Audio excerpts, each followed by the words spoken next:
Bienvenidos. Hoy vamos a contar la historia de una comunidad muy especial, una que vivía literalmente a las puertas de Gaza.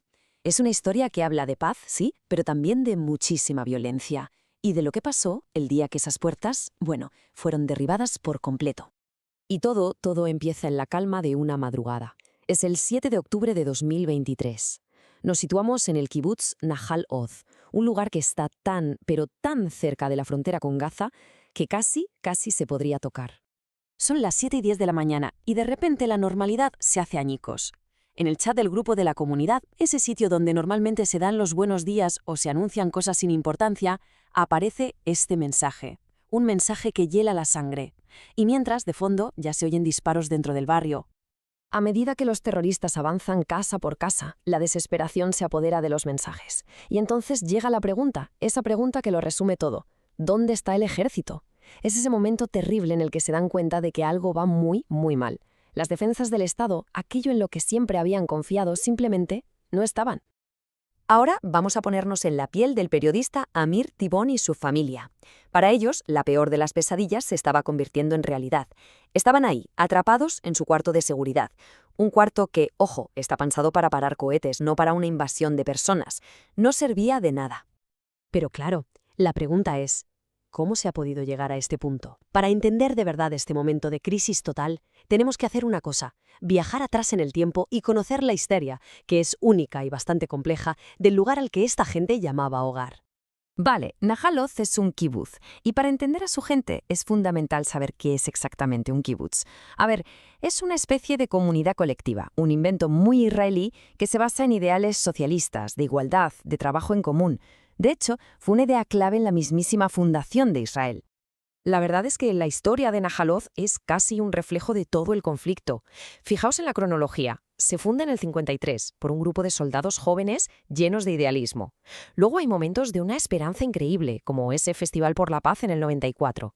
Pero claro, también hay periodos de guerra, de crisis, como en 2014, cuando el kibutz casi desaparece. Es como un ciclo sin fin de esperanza y, de desesperación. Y aún con todos esos peligros, con esa tensión constante, la gente que vivía allí describía su hogar como un havre de verdure, un oasis verde. Era un sitio donde los niños jugaban por la calle sin miedo, donde todos se conocían, como una gran familia. Amaban esa tierra que cultivaban, una tierra que, literalmente, llegaba hasta la misma valla de la frontera. Todo esto, claro, creaba una realidad un poco esquizofrénica, una dualidad constante. Por un lado, como vemos aquí, eran de los mayores defensores de la paz. Organizaban eventos, ayudaban a palestinos enfermos a llegar a hospitales israelíes, pero por otro lado vivían bajo la amenaza constante de los cohetes. Tener un cuarto de seguridad en casa no era una opción, era la norma. O sea, vivían soñando con la paz, pero con el ruido de la violencia siempre de fondo. Pero ojo, que esta dualidad, esta tensión entre la esperanza y la realidad, no es de ahora. De hecho, alguien la describió de una forma casi profética hace ya casi 70 años. Lo hizo en un elogio fúnebre que se acabó convirtiendo en un texto fundamental, no solo para la comunidad, sino para todo el país. Nos vamos a 1956. Un joven del kibutz es asesinado. Y durante su funeral, el general Moshe Dayan, que era un auténtico icono militar, da un discurso que deja a todo el mundo boquiabierto. Porque en lugar de pedir venganza, que era lo esperado, va y reconoce la raíz del odio palestino. Llega a decir: no echemos la culpa a los asesinos. Pero cuidado, porque este momento de empatía no era una llamada a la paz. Fue justo lo contrario. Fue una predicción sombría de que el conflicto sería eterno. Dayan sentenció que el destino de su generación era simple: estar siempre preparados y armados, porque si no, sus vidas serían aniquiladas. La supervivencia, según él, dependía solo y exclusivamente de la fuerza. Y ahora volvemos al 7 de octubre. Con el ejército desaparecido, con el Estado ausente, esa predicción de Dayan, esa idea de que solo la propia fuerza te puede salvar, no recayó en un ejército, recayó en los hombros de una única familia. 10 horas. Hay que imaginarse lo que es eso. Durante 10 horas interminables, la familia Tibón estuvo atrapada en ese cuarto de seguridad. 10 horas escuchando gritos, disparos, sin tener ni idea de si alguien iba a venir a ayudarles. 10 horas de pura agonía, sin ayuda a la vista. Y entonces, justo cuando la esperanza estaba a punto de desaparecer, suena el teléfono. Es el padre de Amir. Un general retirado, de más de 60 años. Y este hombre se negó a esperar ni un segundo más. Le dijo a su hijo: vamos a sacaros de ahí. Así, Sin más, una promesa. Acababa de empezar una misión de rescate totalmente personal. Lo que hizo este hombre a continuación es, sencillamente, de película. Recibe la llamada de su hijo. Sin pensarlo, coge su coche y conduce hacia el sur, directo a una zona de guerra activa. En el camino se topa con una emboscada de Hamás y consigue salir de ella. Al llegar, junto a unos pocos soldados que encuentra, y se abre paso a tiros para entrar en el kibutz. Y finalmente llega a la casa y libera a su hijo, a su nuera y a sus nietos.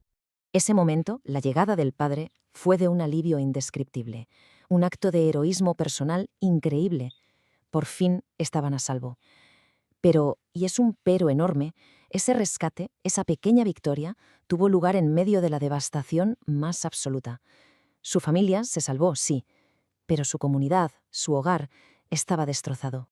Y después del ataque, cuando el ruido de las armas cesó, los residentes de Nahaloth tuvieron que enfrentarse a la verdadera dimensión de la catástrofe. Para hacerse una idea de la escala de la tragedia, a veces hay que mirar los números. Pensemos en una comunidad superunida de unas 450 personas. Pues bien, de esas, 15 fueron asesinadas, 7 secuestradas y llevadas a Gaza. Para un lugar tan pequeño, donde todos se conocen, el golpe fue simplemente brutal, inimaginable. A todos los supervivientes los evacuaron, claro. Su casa, el lugar donde habían vivido durante 70 años, ya no era un hogar. Se había convertido en la escena de un crimen, en una zona militar. De repente, eran desplazados, estaban de luto, y esa comunidad que había aguantado tanto a lo largo de los años se enfrentaba a la mayor crisis de su historia. Y todo esto nos deja, tanto a los supervivientes como a nosotros, con la misma pregunta que ha rondado las puertas de Gaza durante décadas. Una pregunta que ahora, después de todo esto, es más urgente que nunca. ¿Qué va a salir de tanta violencia? ¿Paz y tranquilidad? ¿O simplemente más violencia?